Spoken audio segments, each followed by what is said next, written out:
Bhatni junction, Gorakhpur से बनारस और बनारस से गोरखपुर आते जाते रास्ते में पड़ता है भटनी जंक्शन। बिहार, बंगाल और आसाम जाने वाली ट्रेनें भी यहाँ से होकर गुजरती हैं। बहुत सारे आने जाने वालों को शायद ही पता हो कि कहीं कोई भटनी जंक्शन भी है। पूर्वोत्तर रेलवे का एक छोटा सा जंक्शन, कोई सुपरफास्ट ट्रेन यहाँ नहीं ठहरती, फिर भी अपने पूरे वजूद के साथ कायम है भटनी।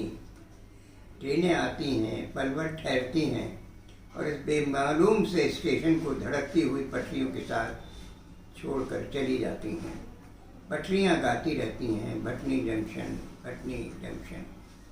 कभी कभी सोचता हूँ, स्मृतियों और रेल लाइनों के विशाल संजाल में कैसे कोई छोटा सा स्टेशन टिक जाता है जीवन के बीहड़ में इत्मीनान की तरह। मेरी ट्रेन भागी जा रही है गोरखपुर की ओर।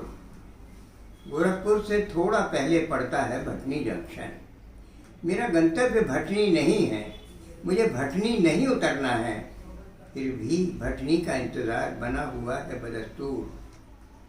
इतने सालों बाद भी जस का तस है भटनी जंक्शन, जस की तस है भटनी की हवा। हवा में खुशबू, फूलों में रंग, रंगों में सपने, सपनों में जीवन और जीवन में रस। जस का तस। क्या बात जी। कि मैं बहुत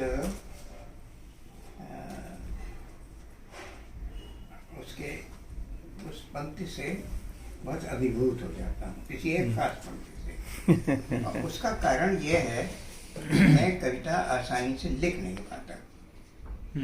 मेरे पास जो इतनी कम कविताएं हैं उसका कारण ये है, मैं जो लिखता हूँ मुझे लगता है कि ये बात बन नहीं रही, ऐसा ही है, ऐसा तो कुछ भी लिख दो और लिख करके। और तो इसमें क्या बात बन गई है सर? बता तो रहा हूँ इसमें क्या बात। Bhatni junction, Bhatni junction, Bhatni junction, Bhatni junction, Bhatni junction, Bhatni junction. एक लय पकड़ती है असल में ट्रेन जो है, वो एक लय के साथ चलती है। वो जो पटरियों के जो जोड़ हैं वो एक बराबर के लंबाई पे होते हैं। बट पटरियाँ ऐसे नहीं होती एक छोटी एक बड़ी और कुछ भी जोड़, ऐसा नहीं होता कभी।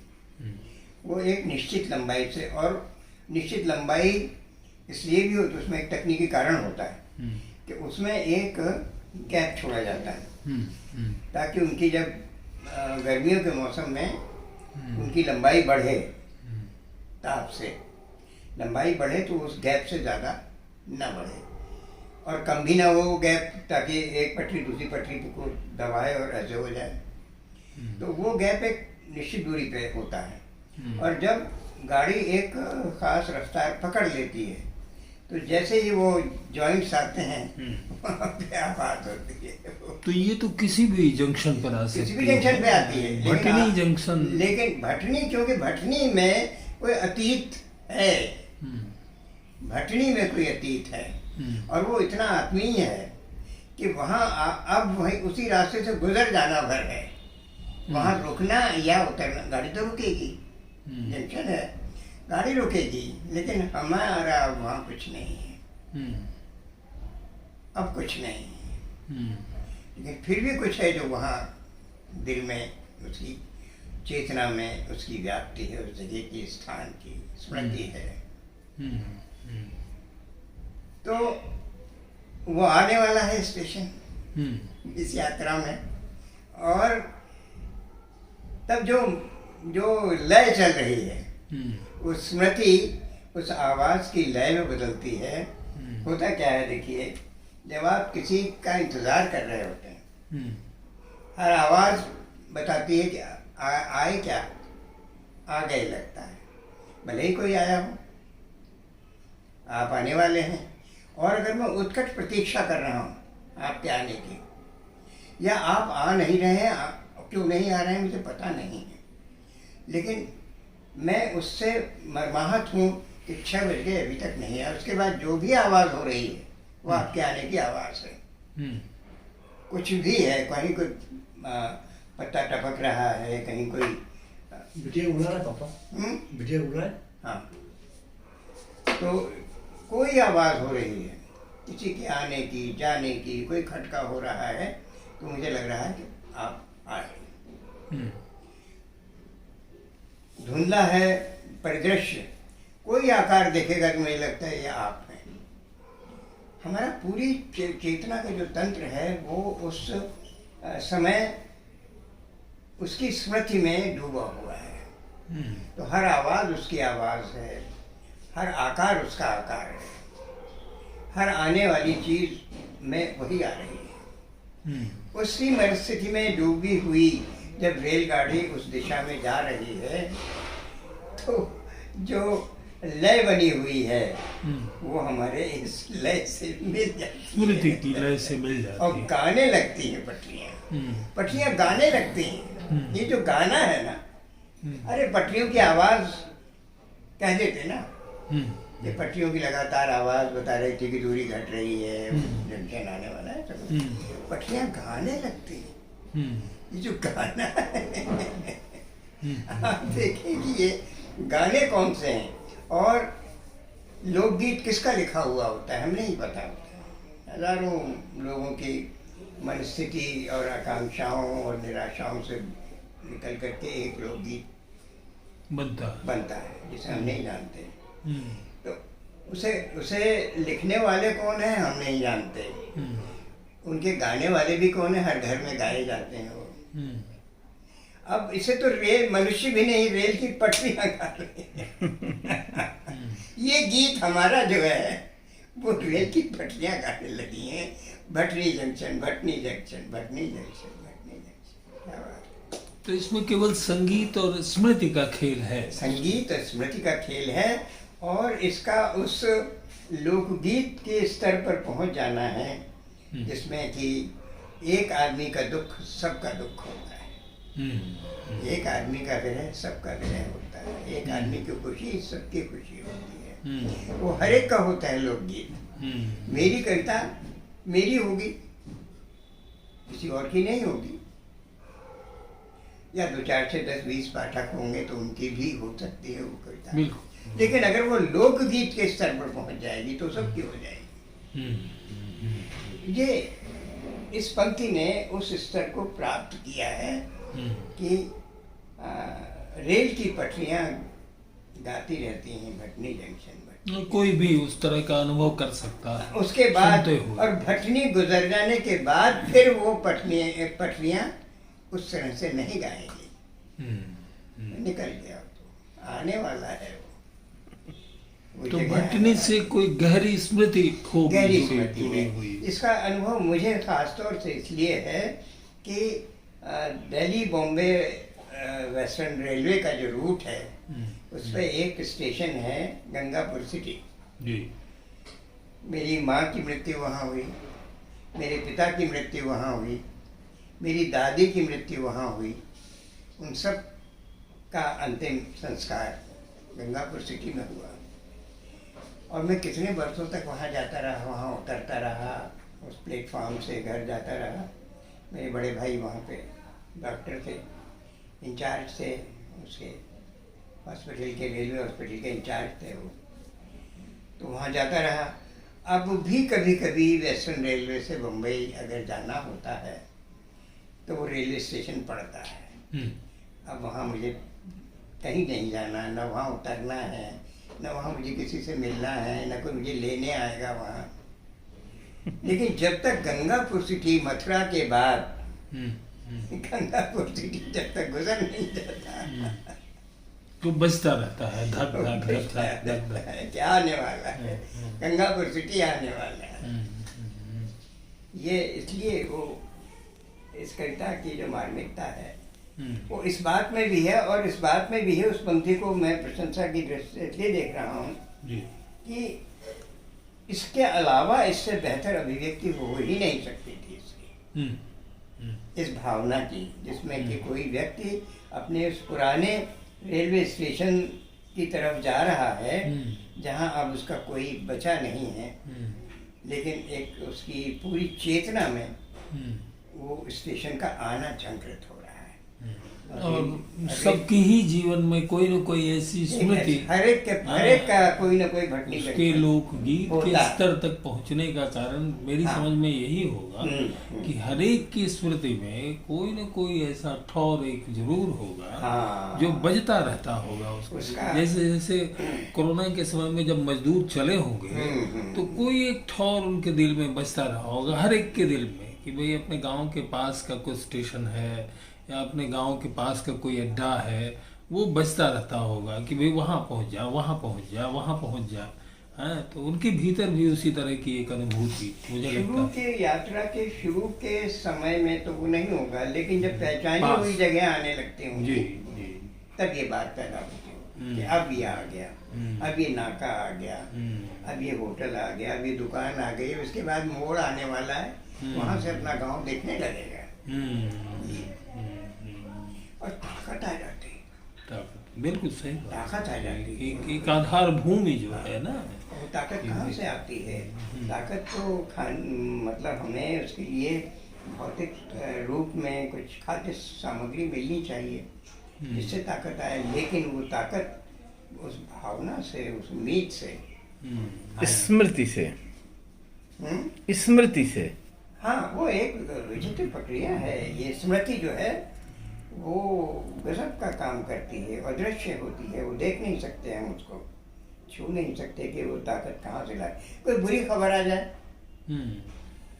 तो आप देखिए कि एकदम भरभरा करके आप बैठ जाएंगे, खड़े होने भर के घुटने जवाब दे जाते, ये क्या हो गया है।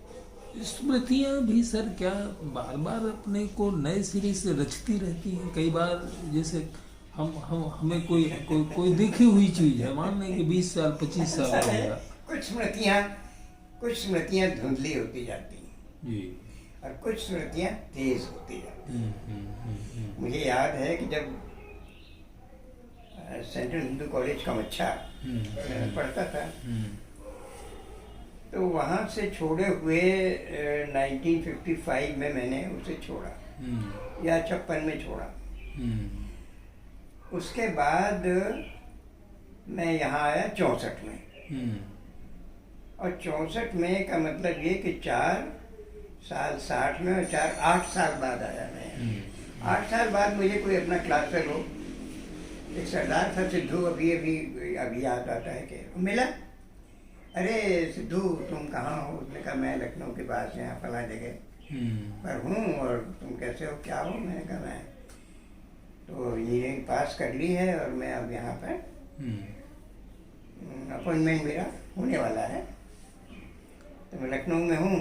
अच्छी बात है, नमस्कार नमस्कार, चले गए, कोई कुछ नहीं हुआ। आज जब उस बात को 70 बरस हो गए तब उसकी याद आ रही है कि उससे पता नहीं लिया, पूछा नहीं, मिलते उससे, जिंदा है कि नहीं है, कितना पुराना हमारा उसका साथ है। लेकिन अब जो बनारस सेंट्रल हिंदू कॉलेज कमच्छा के हॉस्टल के जो चेहरे हैं अब जिस तरह से याद आते हैं, वैसे तब याद नहीं आते थे 56-57 में जब छोड़ के चले आया। जैसे जैसे वो समय में और स्थान में दूर हो गए हैं, समय में खास तौर से, वैसे वैसे वो ज्यादा चेहरे तेज और चमकदार और नजदीक आ गए हैं। ये विचित्र बात है। और वो उसी समय में ठहरे रहते हैं ना सर। एक बड़ा विचित्र, जैसे भटनी से कोई स्मृति होगी प्रिय भाई की, तो वो उसी जगह ठहरी हुई होगी। जैसे बचपन में कोई बहुत खूबसूरत लड़की हमें लगती हो और उसके बाद हमने नहीं देखा उसको कभी, तो वो वैसी ही दिख रही है ना मेरे दिमाग में, जैसी तब हाँ, देखी। वो वैसी ही दिखेगी, वो बिल्कुल वैसी दिखेगी। तो और ये बिल्कुल संभव है कि अब मैं गंगापुर सिटी उतर करके और उस रास्ते पे जाऊं तो वो रास्ते की पहचान में नए नए मकान बन गए होंगे, कहीं दुकान बन गई होगी, कहीं कुछ हो गया हो, पहचान ही ना पाऊंगी मैं किस रास्ते पे जा रहा हूँ। लेकिन वो उसी तरह से मेरी स्मृति में बचता रहेगा, बचता है। और वो स्मृतियाँ कि मैं कभी होली पर, कभी दिवाली पर, माता पिता वहीं थे तो जाता था, जल्दी से जल्दी घर पहुंचना चाहता था कि मैं आ गया, वो भी खुश होते थे देख करके। पापा हाँ, वो उस पंक्ति की जगह कोई दूसरी पंक्ति उससे बेहतर नहीं आ सकती। वो अल्टीमेट है उस स्थिति, और वो एक मार्मिक, अपने अंदर एक मार्मिक प्रसंग लिए हुए हैं, और उस मार्मिक प्रसंग की मार्मिकता की का बयान लिखने की जरूरत ही नहीं है। क्यों ये चली गई स्मृति में? वो तो मतलब वो बात जितनी छोटी कम शब्दों में कही गई होगी, और कुछ संगीतात्मकता होगी। तो वहाँ तो सारे पदों में यही स्थिति है उनके, कि बहुत छोटे में संक्षेप में बात कही गई है, संगीतात्मकता है, ये तो सब में है। लेकिन इस पंक्ति में क्या है जो लोगों की स्मृति में चली गई? प्रभु जी तुम चंदन हम पानी। पानी को कौन माथे में लगाता है? लेकिन पानी के बिना चंदन भी नहीं लग सकता ना। लेकिन पानी ना तो वो माथे पे लगाने लायक होता है, और श्राद्ध में अवेलेबल होता है। चंदन जो है, चंदन की बात क्या है, उसे माथे पे लगाया जाता है। नहीं, लेकिन वो बिना पानी के लगेगा नहीं, यही तो खासियत है उसमें। पानी बहुत है ना, ये हमारा सौभाग्य है कि हम चंदन के माथे पर चले जाते हैं। हाँ ना प्रभु जी, आप चंदन हैं, लेकिन बिना पानी के, बिना मेरे आप टिकेंगे नहीं कहीं। ये लेकिन फिर वही है कि चंदन हर जगह, हर लकड़ी चंदन नहीं है, हर पानी पानी है। पानी इफरात में है। ये नदियों का देश है ना, बहुत पानी है। पानी पानी इसलिए रेगिस्तान में पानी महत्वपूर्ण है, लेकिन हमारे मध्य देश में, उत्तर प्रदेश में पानी ये पानी का इतना महत्व नहीं है। उसकी जो अगली पंक्ति है, प्रभु जी तुम चंदन हम पानी, जाकी अंग अंग बास समानी। जाके अंग अंग बास समानी, वो चंदन की गंध है, वो पानी के पूरे उसमें उसकी खुशबू जो है समा गई है। सर जो बात कह रहे हैं वो सही, मतलब कुछ करीब है। उसमें आगे की जो लाइनें हैं उसमें प्रभु जी तुम मोती हम धागा, तो मतलब कि बिना धागे के मोती का क्या होगा? पिरोएगा ही नहीं। जो आप कह रहे हैं वो एक और पद है रैदास का, जिसमें वो कहते हैं कि ठीक है कि भक्त की पहचान ईश्वर से होती है, लेकिन यह भी उतना ही सच है, उसमें बड़ी ठसक है, कि ईश्वर की पहचान भक्त से होती है। बड़ी ठसक है, क्या कि है आप चंदन, हाँ, ठीक है, लेकिन पानी के बिना जो है ना, आप कहीं किसी के ललाट पर लग नहीं पाएंगे। इसको खोल के दूसरे पद में कहते हैं कि तुम भगवान हो और तुम्हारी वजह से मेरी पहचान है, लेकिन भक्तों की वजह से भगवान की भी पहचान है। वही बिना मेरे तुम कुछ हो नहीं बाबा। मेरी भी अपनी, मैंने ये देखिए कि मैंने ये इतने मैंने अपनी महत्ता भी वो स्थापित कर रहे हैं, समझ रहे हैं कि नहीं मैं हूँ। रैदास चाहे जितने विनम्र दिखते हों, दृढ़ता कबीर वाली है, उससे कम नहीं। इसको यूं मत जांचिए, तो यूं जांचिए कि पानी मुफ्त मिलता है, चंदन मुफ्त नहीं मिलता। चंदन की पानी की हैसियत जो है अपनी उपलब्धता में, अपनी गुणवत्ता में, पानी और चंदन का कोई मुकाबला नहीं। पानी जगह जगह मिल जाएगा, पानी का कुछ नहीं है। चंदन जगह जगह नहीं मिल जाएगा। तो इसमें अपने को आत्म सम्मान के साथ में प्रभु को चुनौती देने वाला काम नहीं है कि तो हमारे बिना तुम कर नहीं। वो सर उस समय भक्तों में ये बात थी। वो कौन किसके बारे में कहा जाता है? कृष्ण के मंदिर में शायद तुलसी ही ना, उन्होंने कहा कि धनुष बाण जब तक तुम्हारे हाथ में नहीं आता है ना, झुकेगा नहीं। हाँ, मोर मोर मुकुट कटिकाछनी भले बने हो नाथ, तुलसी मस्तक तब नवा जब धनुष बाण हो। तो ये लोगे तभी झुकाऊंगा माथ। लेकिन इस वाले पदवा में वहां भी टसक कर देखिए। हाँ, इस वाला ये जो पद है, प्रभु जी तुम चंदन हम पानी, उसमें वो जो पद है उनमें ऐसा कहा गया है साफ, जी, मैं छुपा हुआ कुछ नहीं। जी जी हाँ, जी। प्रभु पीछे पीछे फिरे कहत कबीर कबीर, ये भी है, ये भी है। लेकिन जहाँ ऐसा भाव है वहाँ पे स्पष्ट प्रकट है। जो सामान्य भाव है वो तो ये कहते हैं कि हम तुम्हारे कुकुर हैं, हम तुम्हारे कुत्ते हैं। कबीर कूता राम का मुतिया मेरा नाम, वही गले राम की जेवरी। पहले कहा था, बाद में कहा कि नहीं वो कुकुरा तो पहले था ना, वो राम के पीछे पीछे चलता था। बाद में उन्होंने कहा ना ना, कबीर जिधर जाएगा उधर राम जाएगा, पीछे पीछे राम चलेगा, कबीर नहीं चलेगा। तो ये डेवलपमेंट है कबीर का। पहले वो कूता थे, बाद में उन्होंने कहा कि नहीं कूता तो राम ही है, मैं नहीं हूँ, वही मेरे पीछे पीछे चले। जतन से ओढ़ी। मैंने आज के भक्तों में ये ठसक नहीं है, संदेह रहता है ना, ये पता नहीं क्या हो जाएगा, होगा कि नहीं होगा। अरे वो सबको मालूम है कि एक दाग है, सब दागों से ही सही बात, सब दागों से ही भरी हुई